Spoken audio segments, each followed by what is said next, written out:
मैं सबसे पहले तो माफ़ी चाहता हूँ। मुझे तीनों दिन रहना चाहिए था, 2 दिन, और मेरा स्वास्थ्य वास्तव में ख़राब है और इसके मैं मेडिकल सर्टिफिकेट्स भी आप लोगों के सामने रख सकता हूँ, क्योंकि टाइफाइड था और कोविड का कोई असर नहीं हुआ, तीनों बूस्टर्स लगे हुए हैं। लेकिन जब बहुत ओल्ड एज में इन्फेक्शन के ज़रिए टाइफाइड होता है तो उसके बहुत सारे कॉम्प्लिकेशंस होते हैं। यानी आप ये लगाइए अंदाज़ा कि जब राजेंद्र राजन जी बैठे हुए हैं पीछे, इनके गांव में, गुदरगांव में आयोजन था, तो इतनी ज़िद थी कि वहाँ जाना पड़ा। तो कहना मैं ये चाहता हूँ कि जो लेखक होता है या राइटर होता है, पोएट होता है, वो भीतर से जज्बाती होता है, इमोशनल होता है, और कई फैसले उसके ऐसे होते हैं जो जिसको सेरेब्रल कहते हैं, बहुत सोच विचार करके, बहुत जो एकेडमिक्स का अपना वो होता है, विचारधाराएं जिसमें आती हैं, कोई थॉट सिस्टम होता है, उससे बाहर का होता है। और कभी कभी जिनको हम कहते हैं कि जो जज्बात से ले गए फैसले हैं, वही नई राह भी बनाते हैं। तो ऐसा होता है, और किसकी भूमिका कब शिफ्ट हो जाएगी ये कह पाना बड़ा मुश्किल होता है। कुछ चीज़ें मैं ज़रूर कहना चाहता हूँ। मैं बहुत हल्की बात अब कर रहा हूँ कि बहुत पहले कभी पढ़ा था इटालो कैल्विनो के, कुछ पसंद थे मुझे। माइक नीचे देखो, चेयर देखो, अगर आप नहीं मुझे फाइन। तो उनका कहना था कि बहुत वो इसी तरह लिखते थे, कोई बहुत ही छोटी छोटी टिप्पणियाँ, छोटे लेख, एसेज। तो उन्होंने कहा था कि जब कभी फीफा हो रहा हो, सॉकर का वर्ल्ड कप हो रहा हो, और उस दिन आप बहुत ही ज़रूरी मुद्दे पर कोई पॉलिटिकल डेमोन्स्ट्रेशंस निकालें, तो लोग नहीं आएंगे, लोग वो फुटबॉल का मैच देखेंगे, क्योंकि वो पूरा यूरोप उसमें डूबा रहता है। तो सबसे पहले तो हमें यह देखना चाहिए कि हम कब आयोजन कब रख रहे हैं। आज का ही जो दिन था, आप जाके देखें कि बहुत बड़ा समुदाय, न कहें उनको, वो खाली है, उनका एक दिन था, नहीं आ सके, और सड़कें खाली थीं। तो जब बनाए कार्यक्रम तो यह देखें कि उसमें ज़्यादा से ज़्यादा लोग पहुंच सकें, क्योंकि पॉपुलैरिटी बहुत बुरी नहीं होती है। हम लोगों के साथ मुख्य समस्या ये रही कि जो भी बहुत पॉपुलर हुआ, जो बहुत लोकप्रिय हुआ, उससे हमने परहेज़ करना शुरू कर दिया। पॉपुलिज्म और लोकप्रियता में अंतर है।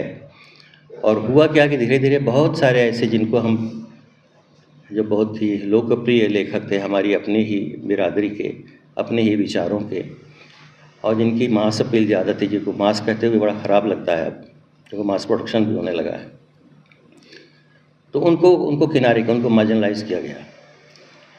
और धीरे धीरे सिमटते हुए, जिसका ना क्लोज सिस्टम, एक बहुत ही बंद किस्म का एक क्लब, और उसको हमने धोखे से समाज मान लिया कि सोसाइटी है। मैं वहाँ भी कहता था, हर जगह कहता हूँ कि हम लोग बहुत सारे समाजों के बीच में रहते हैं, और इन समाजों के बीच में लगातार बातचीत, साझेदारी, उनके दुख सुख में हिस्सेदारी, ये सब होते रहना चाहिए। अवार्ड वापसी बहुत कोई पॉलिटिकल डिसीजन नहीं था, ये हर कोई जानता है जो मुझको नज़दीक से जानते हैं। हुआ ये था कि एक हत्याएं हो रही थी लगातार, और उन लोगों की हो रही थी जो कुछ व्यक्त कर रहे थे, कुछ एक्सप्रेस कर रहे थे, उनको सुना जाना जरूरी था। हमारी कोई एक धारा नहीं है, न किसी धर्म में, किसी विचार में कोई एक धारा नहीं है। कोई लेफ्ट है, कोई राइट है, कोई सेंट्रिक है, कोई हिंदू धर्म जिसको कह रहे हैं, उसकी बहुत सारी धाराएं हैं, बहुत सारी धाराएं हैं। फिर जिसको वामपंथ कहते हैं, उसकी बहुत सारी धाराएं हैं। तो बल्कि मैं तो ये कहना चाहता हूँ कि लोकप्रियता बहुत ज़रूरी है, अनिवार्य है। और यह कोई छोटी घटना नहीं है कि यूरो कम्युनिज्म में से पहला जो लोकतांत्रिक सरकार बनी वो केरल में ही बनी, और वो पहली ऐसी गवर्नमेंट थी जहाँ लेफ्ट था, वामपंथ था, लेकिन वो डिवाइडेड नहीं था। उसमें 3-4 टुकड़े नहीं थे, 5 टुकड़े या 12 टुकड़े या 20 टुकड़े नहीं थे, वह एक था। वह जनता द्वारा चुनी गई थी।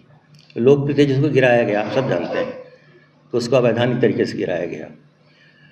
तो लोकप्रिय तो होना पड़ेगा, और लोकप्रिय तभी हो सकते हैं जब लोगों की समस्याओं से, उनके दुख सुख से जुड़ेंगे। और यह मान के चले जिनका हम विरोध करते हैं, प्रतिरोध का हमने नाम लिया, मुझे इसमें थोड़ा सा संदेह हो रहा था। ऐसा लगा जैसे हम लोग जो ये जगह जगह म्यूनिसिपैलिटी वाले चला रहे हैं, ये बुलडोज़र। और कविता या क्रिएटिविटी वो होती है जो बुलडोज़र के बहुत सारे दूसरे रूपों में देखती है। वो सीधे आप अभिधा में जाएंगे बुलडोज़र की तरफ, तो जो होता रहा है अब तक वही होता रहेगा। तो पॉलिटिकल फाइट भी जो होती है वह कविता, कला, शायरी, जो भी कहें आप, कला, उसमें अलग तरीके की होती है। और हम लोग अपने तरीके से वो करते रहे हैं और उसके दंड भी पाते रहे हैं।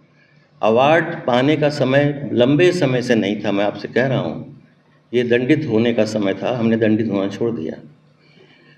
तो यह ऐसा मुझे लगता है।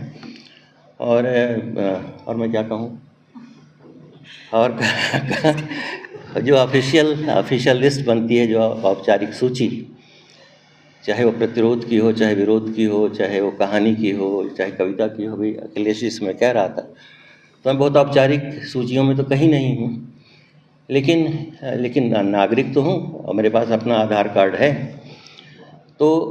तो यह मैं ज़रूर कहूँगा कि हमें अपने नागरिक अधिकारों के लिए जो संविधान द्वारा दिए गए हैं और जो संविधान द्वारा नहीं भी दिए गए हैं, जो मिल सकते हैं, उनके लिए अपनी लड़ाई जारी रखनी चाहिए। और लेनिन की एक बात मुझे याद आती है बार बार, बल्कि 2 बातें, 3 बातें, कई बातें याद आती हैं।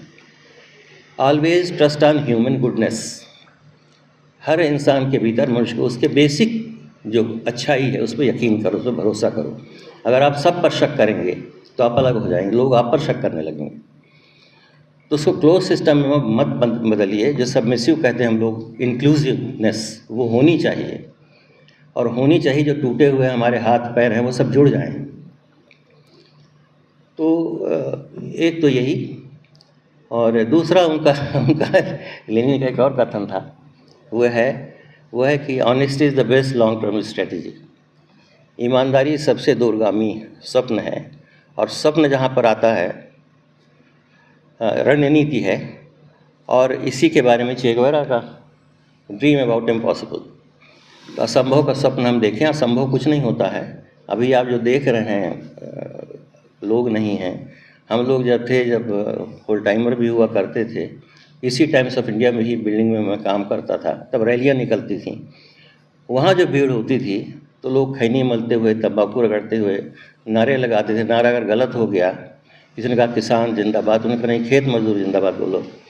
और भीड़ बहुत रहती थी। तो प्रोफेसर्स भी होते थे उसमें, जिसको हम आज देख रहे हैं कि जिसको हम बफर न्यूरिच क्लास कहते हैं। अध्यापक लोग कहाँ हैं? वो 2 लाख, 3 लाख, 4 लाख, 10 लाख की तनख्वाहें पा रहे हैं। फिर आपने पूरी ओलिगार्की बना रखी है, अपना कुटुंब बना लिया है। आप खोज के देखिए। आप डायनेस्टी का विरोध करते हैं, डायनेस्टी खुद आप चला रहे हैं। तो ये सब बदलना चाहिए। और एक बुनियादी ईमानदारी अपने विचारों के प्रति और अपनी जिम्मेदारियों के प्रति। जिम्मेदारियां, आप इंसान, मनुष्य बन जाएंगे, नागरिक बन जाएं, तो अपने आप आपके ऊपर आयत होंगी। और यही कहना है। और बहुत हम लोग अब आपको देखते हैं कि आप लोग जाएंगे, जो नई पीढ़ियां हैं, तो अच्छा लगेगा। हम तो यही, पीछे पीछे वो क्या है, कुछ एक शेर है शायद, कि कुछ दूर चला जाता हूँ मैं राहेरों के साथ, पहचानता नहीं हूँ अभी रह गुजर को मैं। तो हम तो 72 साल की उम्र हो गई, पहचान ही नहीं पाए कि वो रास्ता कौन सा है जिसमें से होकर के जाना है। रास्ता आप लोग बनाते हो, हम आते हैं पीछे पीछे। और बस यही कहना है। धन्यवाद।